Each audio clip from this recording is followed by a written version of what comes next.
Terima kasih. Pertama, mohon perhatian bahwa otak saya berumur 87 tahun. Berarti belum tentu saya ya, semaksimalnya Romo masih bisa ingat semua pertanyaannya. Kalau saya mulai dari belakang, tentu saja bagi Indonesia etika, kesadaran akan nilai sejak permulaan merupakan salah satu unsur yang mempersatukan suatu masyarakat yang amat majemuk, mulai dari penolakan penjajahan, dari persatuan perasaan kita satu bangsa, dari kesediaan saling menghormati dalam Pancasila. Jadi etika memang amat penting dan tentu juga harus terlaksanakan dalam rangka hukum. Lalu pertanyaan, apakah ada perbedaan antara etika dan etika di dalam rangka hukum? Tentu saja tidak. Tetapi suatu ketentuan etis yang tidak dirumuskan dalam hukum memang tidak bisa ditindak oleh yudikatif, oleh para hakim sistem yudikatif suatu negara itu. Itu menjadi unsur untuk menilai, unsur bagaimana kualitas seseorang atau juga suatu lembaga dinilai. Dibantu kalau suatu bidang merumuskan kode etik, karena lalu kode etik itu merumuskan dalam poin-poin yang relevan hal-hal yang perlu diperhatikan.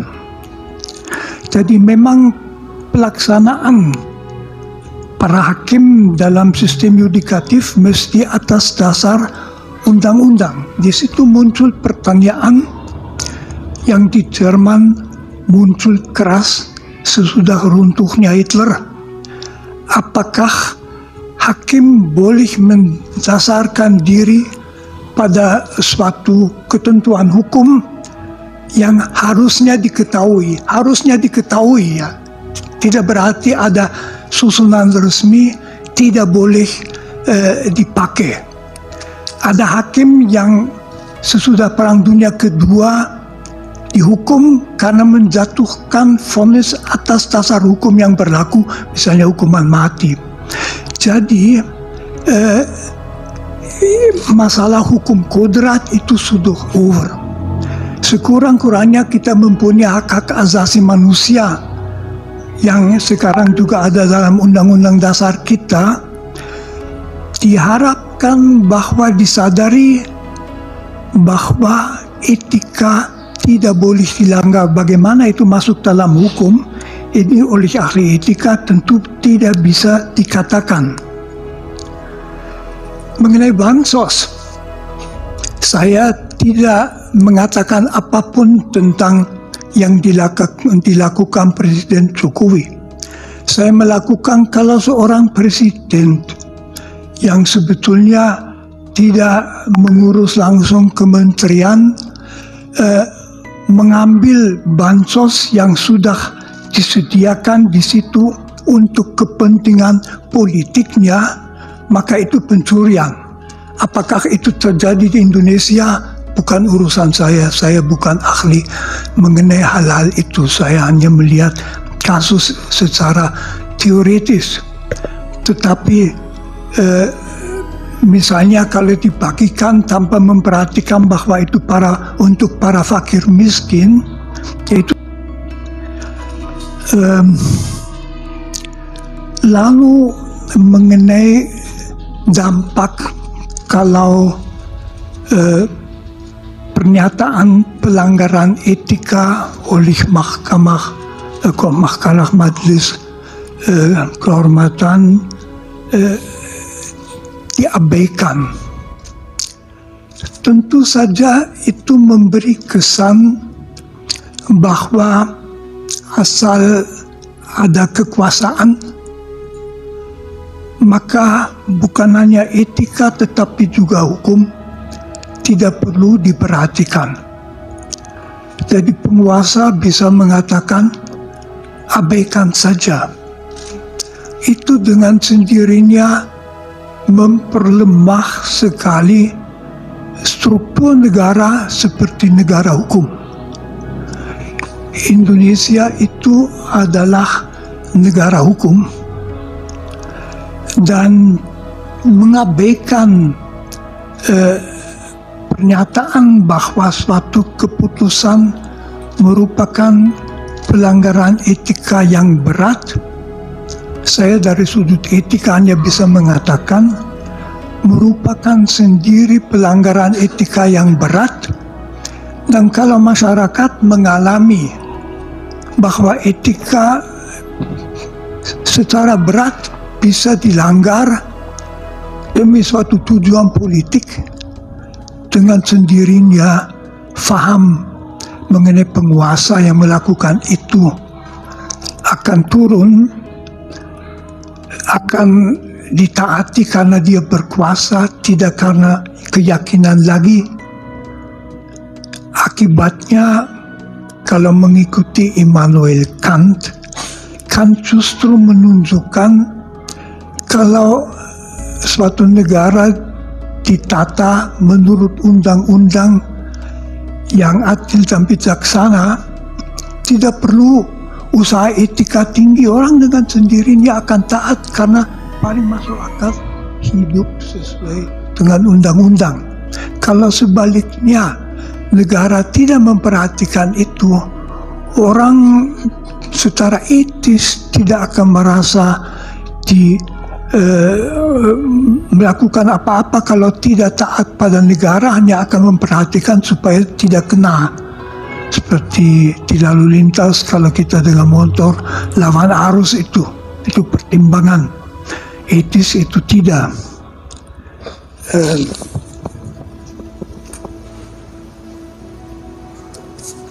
Belum tentu saya jawab semuanya. Cukup, waktunya juga sudah habis. Ada satu majelis belum dijawab. Waktunya sudah habis. Ya, tapi dia belum jawab majelis. Iya, itu ahli tidak menjawab juga boleh kok. Oh iya, oke. Terima kasih Romo. Baik, terima kasih.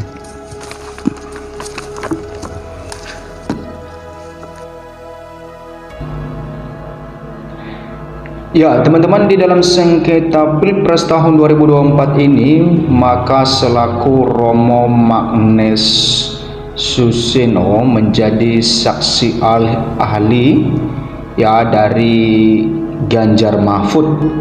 Nah, ada hal yang disorot oleh Hotman Paris mengenai apa yang disampaikan oleh Romo Magnes soal presiden. Nah, di sini dikatakan, teman-teman, jawab pertanyaan Hotman soal presiden seperti karyawan ambil uang toko. Ini penjelasan Romo Magnes.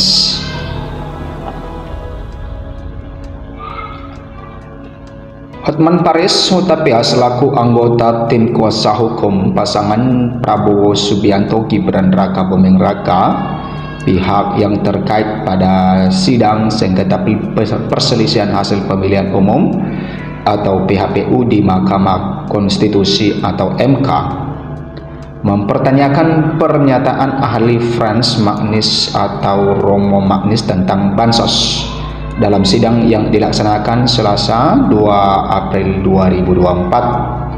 Nah, di dalam perkara PHPU tersebut dimohonkan oleh pasangan Capres-Cawapres nomor urut 3 pada Pilpres 2024 Ganjar Pranowo Mahfud MD. Nah, kemudian mengawali pertanyaannya, Hotman mengatakan bahwa pada tahun 2021 dan 2022 ada presiden yang membagikan bansos yang dengan nominal ratusan triliun rupiah. Kalau ada presiden di tahun 2021 membagikan bansos sebesar 408 triliun, kemudian tahun 2022 431 triliun, apakah itu pemerintah yang baik yang membantu fakir miskin? Tanya Hotman. Kemudian ia menyebut pada waktu itu tidak ada perhelatan pemilihan umum atau pemilu, tetapi sudah dikucurkan lebih dari 400 triliun. Nah, yang kedua, tadi Romo mengatakan bahwa presiden seperti pencuri di kantor.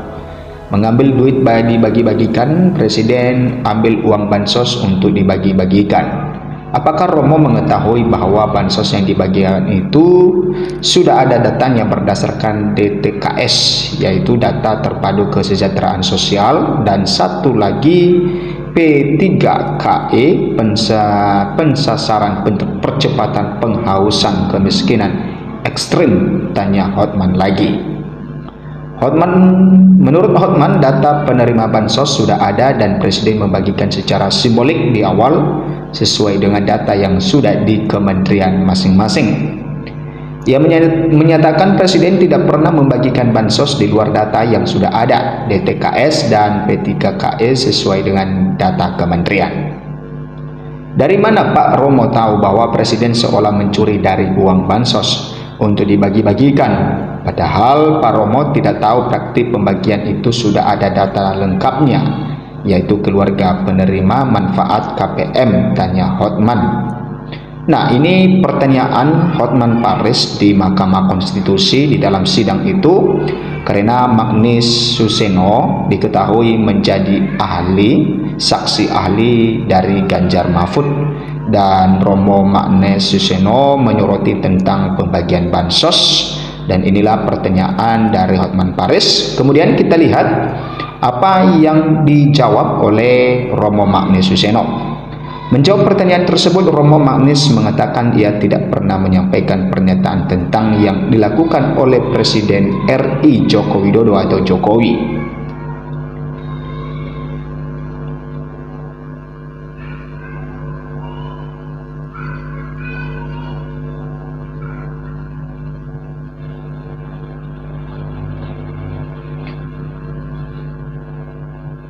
Ya, teman-teman, kita lanjut. Mengenai bansos, saya tidak mengatakan apapun tentang apa yang dilakukan Presiden Jokowi, kata Romo Magnis tegas. Nah, kemudian dirinya hanya menyampaikan bahwa jika ada presiden yang membagikan bansos untuk kepentingan politiknya, hal itu merupakan pencurian. Kalau seorang presiden yang sebetulnya tidak mengurus langsung kementerian mengambil bansos yang sudah disediakan di situ untuk kepentingan politiknya, maka itu pencurian. Nah, ini penjelasan dari Magnis Suseno ini bahwa ketika seorang presiden yang mengambil uang dan dibagikan kepada masyarakat atau serupa bansos, maka kalau itu untuk kepentingan politiknya, maka itu adalah satu pencurian. Apakah itu terjadi di Indonesia? Bukan urusan saya. Saya bukan ahli mengenai hal-hal itu.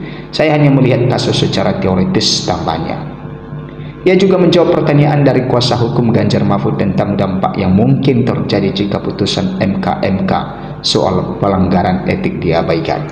Lalu mengenai dampak kalau pernyataan pelanggaran etika oleh MK diabaikan, tentu saja itu memberi kesan bahwa asal ada kekuasaan, maka bukan hanya etika tetapi juga hukum tidak perlu diperhatikan. Jadi penguasa bisa mengatakan abaikan saja, itu dengan sendirinya memperlemah sekali struktur negara seperti negara hukum, tambahnya. Sebelumnya dalam pemaparannya, Romo Magnis mengatakan jika seorang presiden membagikan bantuan sosial atau bansos dalam rangka kampanye paslon yang mau dimenangkannya, hal itu mirip dengan seorang karyawan yang diam-diam mengambil uang tunai dari kas toko. Nah, itu maksud dari Magnis Suseno ini, bahwa di sini dikatakan jika seorang presiden membagikan bantuan sosial atau bansos, ya, tetapi untuk kepentingan kampanye, untuk kepentingan politiknya, untuk memenangkan salah satu paslon, maka itu mirip dengan seorang karyawan yang diam-diam mengambil uang tunai dari kas toko. Itu ya penjelasan dari Magnis ini mengenai presiden tersebut. Dalam kesempatan itu, Romo Magnis menjelaskan 5 poin tentang pelanggaran-pelanggaran etika berkaitan dengan pemilu 2024. pada poin keempat yang menjelaskan tentang pembagian bansos yang menurutnya bukan milik presiden melainkan milik bangsa Indonesia.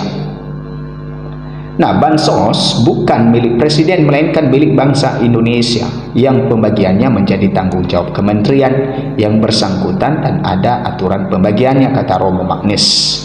Nah, kalau presiden berdasarkan kekuasaannya begitu saja mengambil bansos untuk dibagi-bagi dalam rangka kampanye paslon yang mau dimenangkannya, maka itu mirip dengan seorang karyawan yang diam-diam mengambil uang tunai dari kas toko. Nah, teman-teman, inilah penjelasan dari Magnis Suseno mengenai pertanyaan dari Hotman Paris. Dan teman-teman berikan komentar Anda, dan kita berharap semoga ya ini bisa selesai dan juga Mahkamah Konstitusi berani ya mengambil satu keputusan, satu jalan yang benar di dalam sengketa Pilpres tahun 2024 ini. Sampai jumpa di video berikutnya.